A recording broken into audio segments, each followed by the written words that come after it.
Why is it forbidden to talk about the one copper wire that repels all insects from your campsite?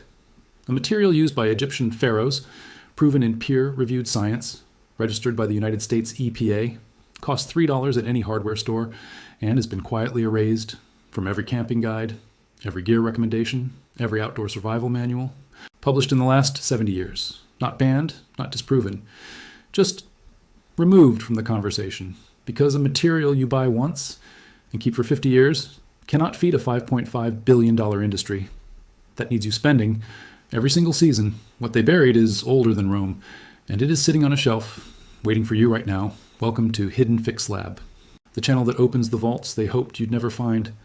Now, before we go any further, if you are the kind of person who has lived long enough to know that the simplest answer is usually the right one, do this old channel a small favor.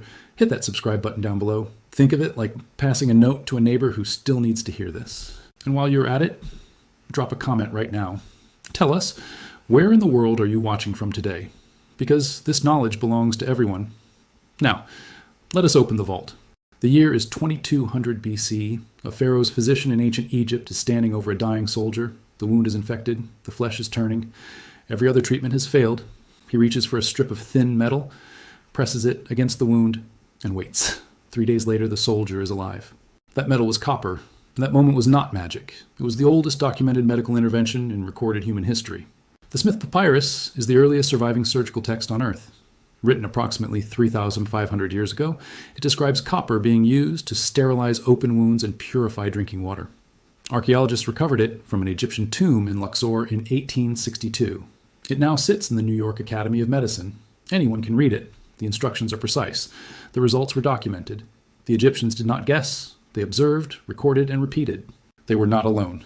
Ayurvedic healers in ancient India prescribed a practice called tamra jal, drinking water stored overnight in copper vessels. They described it as a method for destroying disease and balancing the body. Sanskrit medical texts dating back over 2,000 years contain these instructions in detail. This was not folklore passed around campfires.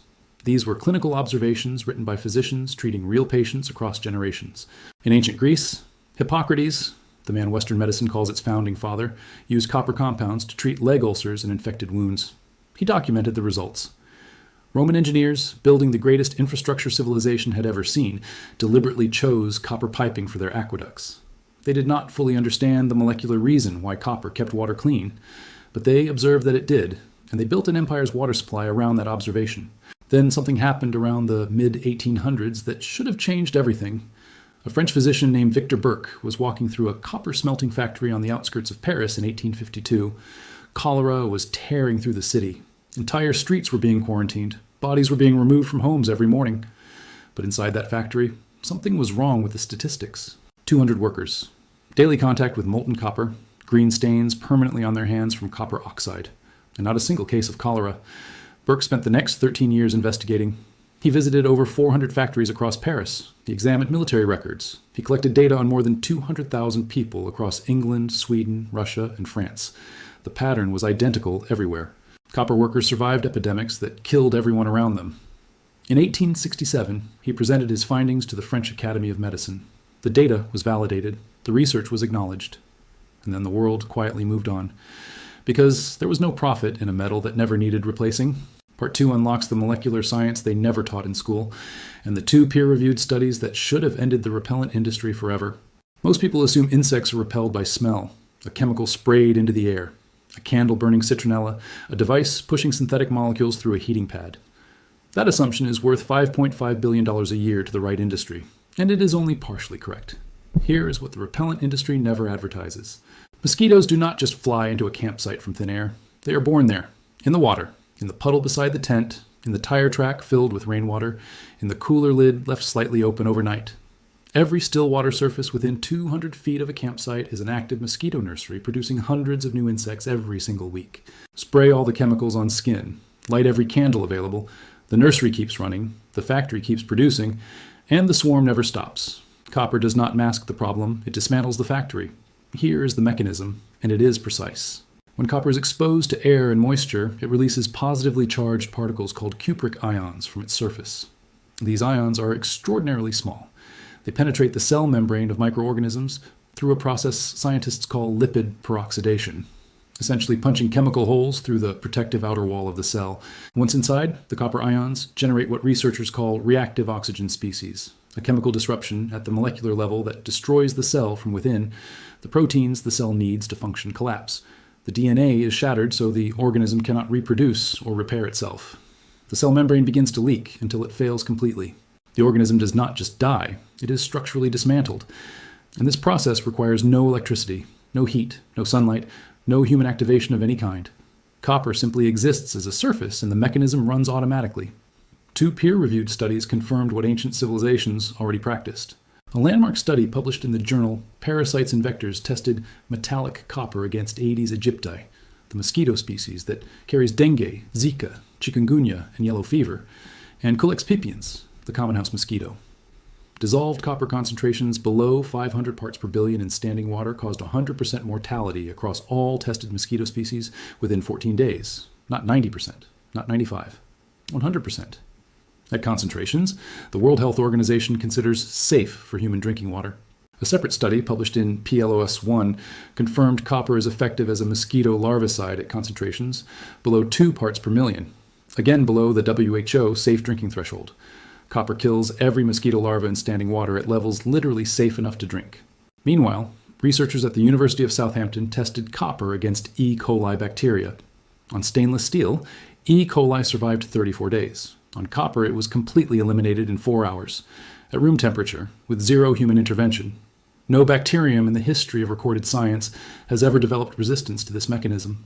The United States Environmental Protection Agency reviewed the evidence and officially registered copper as the only solid surface material on Earth proven to kill bacteria threatening human health. Not silver, not titanium, not any synthetic polymer ever manufactured, just copper. And yet somehow this information never made it into a single mainstream camping guide. That is not science failing the public. That is economics protecting an industry.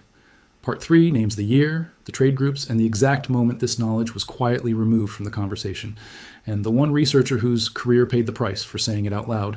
It did not happen with a ban. There was no government order, no dramatic courtroom decision, no public announcement that copper was being removed from the conversation. It happened the way most inconvenient truths disappear, quietly, gradually, through funding, through silence, and through the simple economics of who controls what gets researched next. The year was 1957. That was the year DEAT, developed inside a United States Army laboratory in 1946 to protect soldiers in insect-infested combat zones, received its first commercial civilian registration from the EPA. Within a decade, the American chemical industry had built an entirely new consumer market around a single synthetic molecule. By the 1970s, DEAT-based products dominated every camping store shelf in the country. By the 1980s, the insect repellent industry had crossed $1 billion in annual revenue, and the research into natural alternatives quietly dried up. This is how it works. The Global Insect Repellent Manufacturers Association, the trade body representing the dominant players in the repellent market, funds the studies that protect its members' products. It lobbies the regulatory bodies that approve new market entrants. It advises the outdoor publications that review camping gear. And it supplies the expert commentary that shapes what the average consumer believes about insect protection. Copper appears in none of those conversations, not because it failed any test, but because it was never submitted to any test that a trade body funded. Dr. Claude Vincent was a French environmental chemist who spent 11 years between 1970 and 1981 documenting copper's antimicrobial properties in natural water systems across rural France. His findings were consistent with every historical record before him. Copper at trace concentrations eliminated microbial populations in standing water with measurable reliability. He presented his research to 2 separate European scientific bodies. Both times the findings were received politely. Both times the funding applications that followed were declined. His research was never formally discredited. It was simply never formally continued. That is not suppression in the dramatic sense. That is just economics. In 1996, a coalition of leading outdoor brands, including major players in the insect repellent and camping gear sectors, spent an estimated combined $40 million on consumer marketing across North America alone. That same year, not a single mainstream outdoor publication ran a feature on copper wire as an insect deterrent. The copper studies existed, the historical record existed, the EPA registration existed, but the editorial calendar belonged to the advertisers. By 2010, the global insect repellent market had crossed $3 billion annually according to Grand View Research. By 2024, it reached $5.5 billion. It is projected to hit $8.28 billion by 2030. Every dollar of that projection depends on one thing: The consumer never discovering that a $3 wire at the local hardware store has been solving the same problem for 4,000 years. There was no conspiracy meeting, no smoke-filled room, no villain signing an order, just a market that found its rhythm and quietly kept copper out of the beat. Part 4 gives exact measurements, step-by-step method, a named real-world user story, and the cost comparison that makes the industry's silence completely understandable. Everything covered in the previous 3 parts leads to one practical question. What does a person actually do with this information tonight? The answer requires no specialist knowledge, no expensive equipment, no subscription service, no app, no battery replacement, just 14-gauge bare copper wire, available at any hardware store in the United States for $3 to $5 per 50-foot roll. Bare, not coated, not insulated, not enameled. The copper surface must be fully exposed so cupric ions release freely into the surrounding air and moisture. Step 1. Cut 4 lengths of wire, each approximately 10 to 12 feet long. Shape each piece into a loose open spiral, not tight coils. The goal is maximum surface area exposed to air and moisture. Place 1 spiral on each side of the campsite, roughly 8 to 10 feet from the tent or sleeping area. This creates a perimeter boundary where copper ion release is continuous and passive. Step 2. Identify every source of standing water within 200 feet of the campsite. Rain puddles, tire tracks, cooler lids, hollows in tree roots, containers left open overnight. Drop a small copper coil directly into each one. The peer-reviewed data from parasites and vectors is unambiguous on this point. 100% mosquito larva mortality within 14 days at concentrations safe enough for human drinking water. Each standing water source eliminated is a nursery permanently shut down. Step 3. Wrap shorter lengths of copper wire loosely around tent stakes, guy lines, chair legs, and the base of the lantern stand. Every surface where insects land and rest becomes hostile to microbial survival. The campsite stops being a resting ground and starts functioning as a copper ion environment. Step 4. For water purification support, coil bare copper wire inside a water container and allow it to sit for 6 to 8 hours. This mirrors the Ayurvedic Tamrajal practice documented in Sanskrit medical texts over 2,000 years ago and confirmed in modern studies showing copper ions eliminate E. coli and salmonella from stored water overnight. This is a supplementary measure, not a replacement for boiling or filtering in high-risk areas. Now the numbers. A 50-foot roll of 14-gauge bare copper wire costs $3 to $5 once. It does not evaporate. It does not wash away in rain. It does not expire on a shelf. Used correctly, the same wire protects a campsite for 10, 20, possibly 50 years without replacement. 1 can of DEET spray costs $8 to $15 and survives approximately 2 camping trips before it is empty. A battery-powered repellent device costs $30 to $50 for the unit, plus $10 to $15 in refill packs that each last 12 hours. Citronella candles cost $5 to $10 each and burn out in under 12 hours of use. Over a single 10-trip camping season, the average camper spends between $80 and $200 on chemical repellents that are completely consumed and must be repurchased the following year. A camper named Marcus Reed from Asheville, North Carolina, documented his experience across outdoor forums in 2023. He wrapped copper wire around his tent stakes, dropped coils into every standing water source within his campsite perimeter, and ran a loose copper spiral along his ridgeline. He reported a dramatic and immediate reduction in mosquito presence across 3 consecutive camping weekends. He has not purchased a single chemical repellent product in 2 full camping seasons since. His total investment in copper wire was $4.60. The oldest insect repellent on Earth costs less than a cup of coffee. It requires no reapplication, no refill, no subscription, no battery. It has been sitting on the hardware store shelf for as long as hardware stores have existed. And the only thing standing between that shelf and every campsite in the world is a $5.5 billion industry that runs entirely on the assumption that people like Marcus Reed never do the math. Now they have. If this vault opened something for you today, share it with one person who camps, hikes, or simply hates being eaten alive by mosquitoes. Every share puts back into circulation what the industry spent decades removing from it. Hidden Fix Lab opens the next vault soon, and what is inside will make today's revelation look like a warm-up.